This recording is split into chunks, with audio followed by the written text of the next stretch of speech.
പലരും ആഗ്രഹിക്കുന്നുണ്ടെങ്കിലും CPM തകർന്നു കഴിഞ്ഞാൽ അത് കേരളത്തിന് താങ്ങാനാകില്ല. കാരണം കമ്മ്യൂണിസ്റ്റ് പാർട്ടിയുടെ അടിസ്ഥാന DNA എന്ന് പറയുന്നത് ഹിംസയാണ്. എന്നാൽ ഹിംസയില്ലാതെ ഭൂമിയിൽ ഒരു ജീവിക്കും നിലനിൽപ്പ് സാധ്യവുമല്ല. അവിടെയാണ് ഹിംസാവാസന എന്ന കുറ്റവാസനയും തമ്മിൽ വേർതിരിയുന്നത്. കുറ്റവാസനയാൽ നയിക്കപ്പെടുന്നതും ആ വാസനക്കാർ നിറഞ്ഞതുമായ പാർട്ടി അണികൾ ഒരു പരിധിവരെയെങ്കിലും നിയന്ത്രിക്കപ്പെട്ട് നിൽക്കുന്നത് പാർട്ടി സമ്പ്രദായം എന്ന ചട്ടക്കൂടിനുള്ളിലാണ്. അണികൾ പാർട്ടിയെ തിരുത്തുക എന്ന ആഹ്വാനത്തോടെ പയ്യന്നൂരിൽ നടന്ന V. കുഞ്ഞകൃഷ്ണന്റെ പുസ്തക പ്രസാധന ചടങ്ങും മറ്റുള്ളവനെ തിരുത്തുക എന്ന രീതിയിലുള്ള ഒരു കമ്മ്യൂണിസ്റ്റ് രീതി തന്നെയാണ്.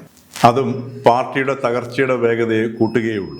ബാലറ്റ് പേപ്പറിലൂടെ ലോകത്തിൽ ആദ്യമായി കേരളത്തിൽ കമ്മ്യൂണിസ്റ്റ് പാർട്ടി അധികാരത്തിൽ വന്ന പോലെ കുറ്റവാസന സ്വഭാവത്തിൽ നിന്ന് പാർട്ടിയെ മോചിപ്പിക്കാനുള്ള എന്തെങ്കിലും വിപ്ലവകരമായ നടപടികളാണ് ആവശ്യം.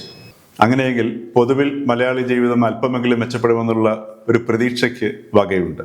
വിപരീതാത്മകതയും വരട്ടുവാദ പിടിവാശിയുമൊക്കെ ഉണ്ടെങ്കിലും V. കുഞ്ഞകൃഷ്ണന്റെ പുസ്തക പ്രസാധന ചടങ്ങിൽ പങ്കെടുത്തവരെ പോലെ നേതൃത്വത്തിൽ നിന്ന് വിഭിന്നമായി അഴിമതിയും വൃത്തികേടുകളും കാട്ടാതെ സത്യസന്ധരായി ജീവിക്കുന്ന വലിയൊരു വിഭാഗം അണികൾ ഇപ്പോഴും CPM-ലുണ്ട്. പാർട്ടി എന്ന ചട്ടക്കൂട് തകരുകയാണെങ്കിൽ കുറ്റവാളികൾ നിറഞ്ഞ ജയിലിൻ്റെ എല്ലാ മതിലുകളും പൊളിയുന്ന അവസ്ഥ പോലെയാകും കേരളത്തിൻ്റേത്.